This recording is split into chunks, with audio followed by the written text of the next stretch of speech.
all the lathe operations are now done. So the next step is to drill the 4 holes in the base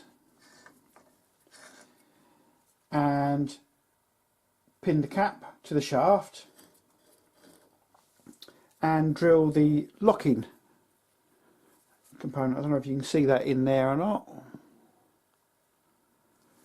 but basically it's an L-shaped slot that locks the valve open.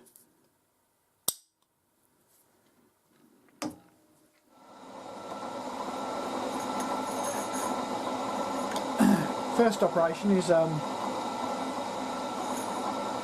drill the holes in the base, which I'm doing freehand.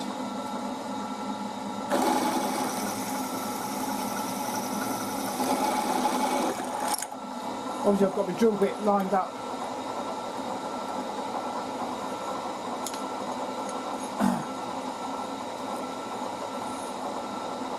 with the T-slot.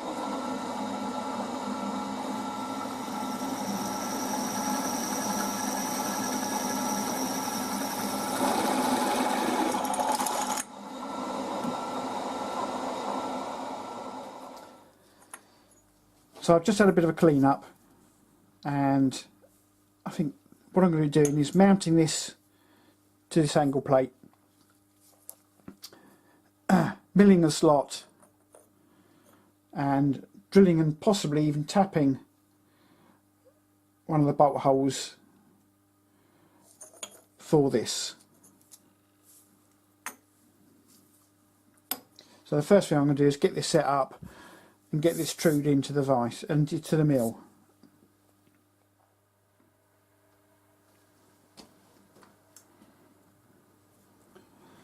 So having just trued up the angle plate, looking pretty good, I'm going to now mount the part.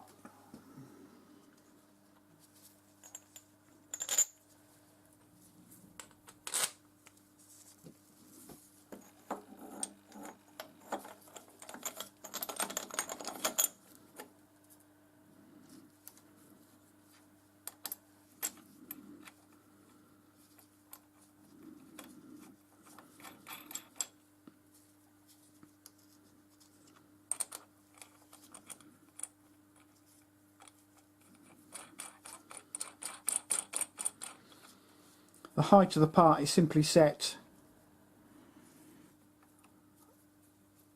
on the bolts themselves.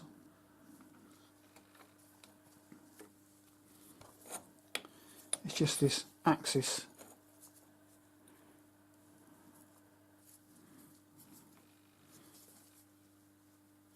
Which is all I need to repeat the accuracy of the height.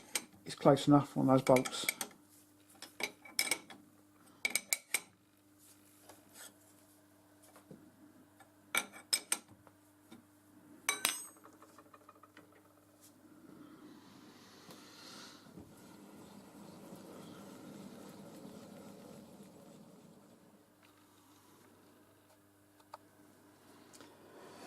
Okay, I'm just about to find the centre of this, but before I do that, to give me some sort of repeatability, I needed a way of putting the next one of these in the same place. Now, as most of these dimensions were not really measured, they were all roughed in, the only one I've got to go on is the shaft, which I know is 10mm. So I've set up a little fence. So you've probably got one of these kits, and the larger one's got a hole in it. So I'll simply put a bar through the hole, because obviously I can't clamp it here, and put 2 clamps on. They're only lightly pinched down because this is only an end stop, so I can put this into the new one and give me a repeatability, or accurate enough for what I need on this. So first thing I'm going to do is going to find the centre of this part, and then I can use that from there on.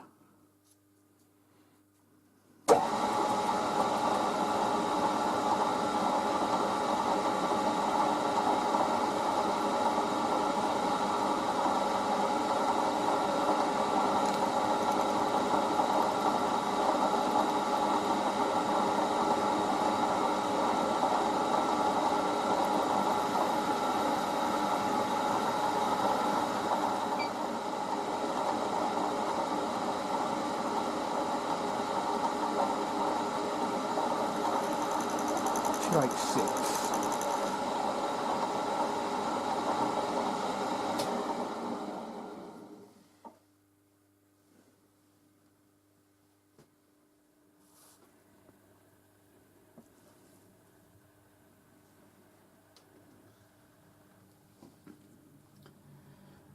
Okay, I've put my mill on the fastest setting it can go, or the fastest belt speed, because obviously we're using quite a small mill bit. First thing to do is touch off, and then I think I'm going to travel down about 8 mil and then come back towards me, probably the same again. I'll have a look while I'm doing it and just see how it looks.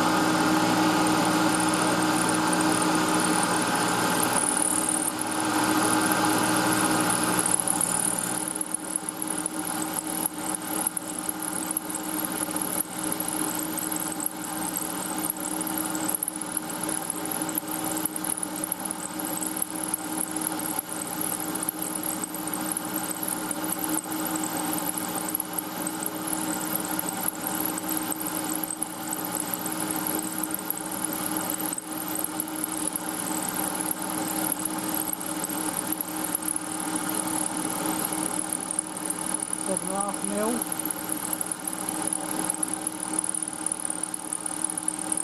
mil, and then come out.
That looks good to me.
Now I'm only using a starting tap here. I'm not going to be using a finishing tap because the bolt I want to put in here, I want it to get tighter as it does up.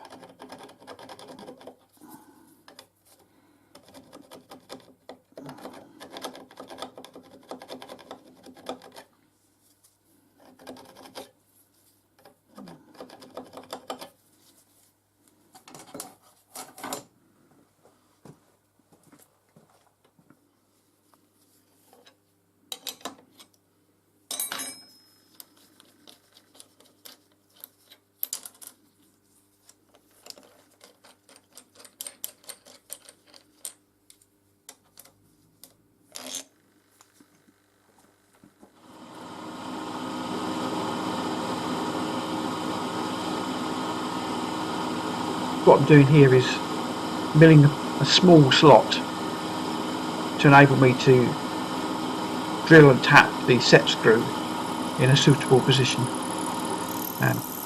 Where the spring clips on, there really isn't enough meat in the metal to enable me to give a decent thread width on the edge. So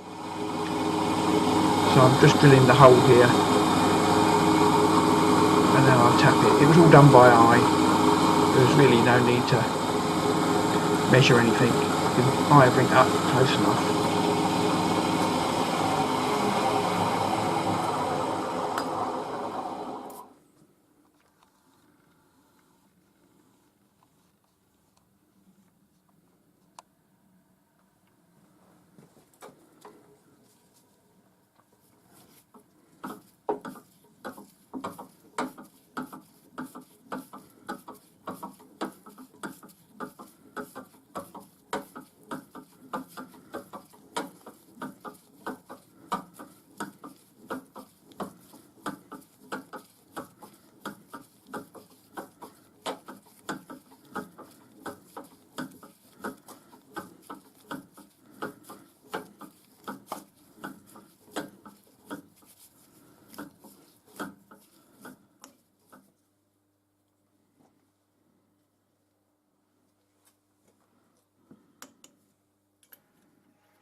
So what I'm doing here is the grub screws are a pointed tip, which was quite handy. So I'm setting the preload on the spring because this is the type which has the shaft go all the way through. Just pinch the screw up, rotate it on the shaft, and it gives me a nice mark. All I do then is just run a small hacksaw groove just to help locate it. So I'm using a bit of copper slip on the shaft, wiggling it, just try and ease as much of it I can up into the slot. There's not a lot of leeway, but I'm then going to dob a little bit of Loctite on the bolt thread, screw it in tight, and then I'll just hacksaw the head off and we just touch it up with a grinder.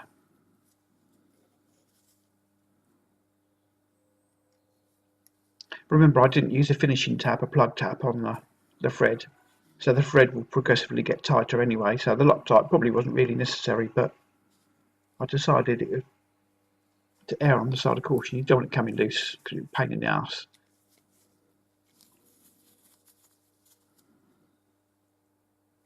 And as you can see, it did go up really nicely, really nice and tight.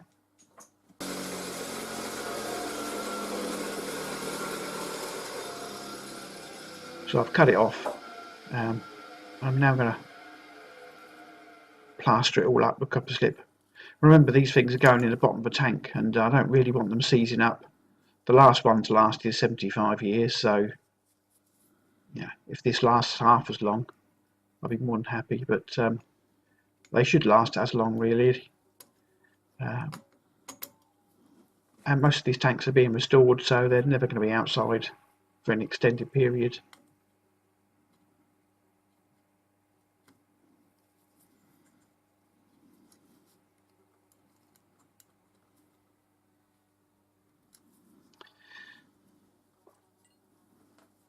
And there we have. So on this particular type, all I've got to do is machine the brass tip off.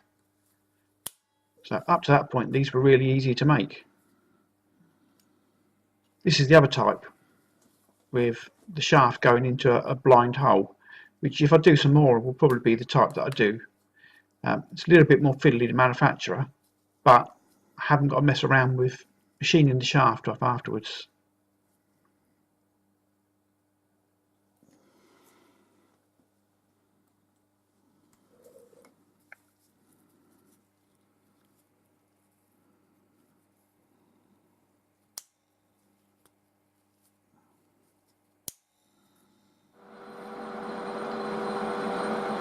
So this is the shaft that protrudes. Wasn't too big a deal to machine off, but got to be quite delicate with it because you're holding it on the remaining flange that's sticking out. There really wasn't a lot there to machine off, or should I say get a hold of, really. It was, the chances of flipping it out of the chuck was probably quite high if I took a too deep a cut.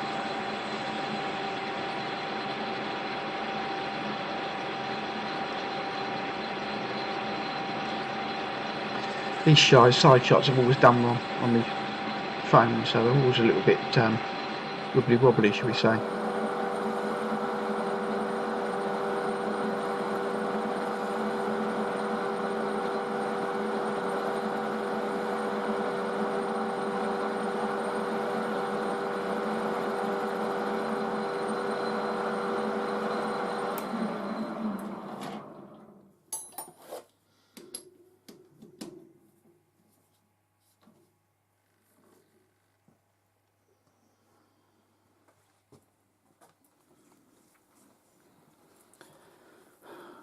So the final product.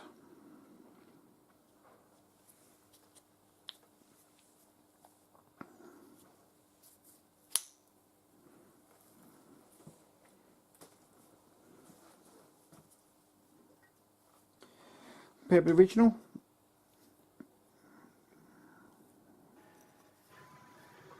As I said at the beginning of this set of videos, I was lucky to be given a bronze one that was still functioning. A lot of those that were steel, and there's some pictures of them right at the end here, and they're seized solid. The bronze ones, even they seize solid because of the steel shaft that goes through the middle. So I'm hoping these will see the tank right through to the next restoration. They should do the job. As I said before, if you're not a subscriber, please subscribe and give me a thumbs up. Thanks for watching. Ta-da.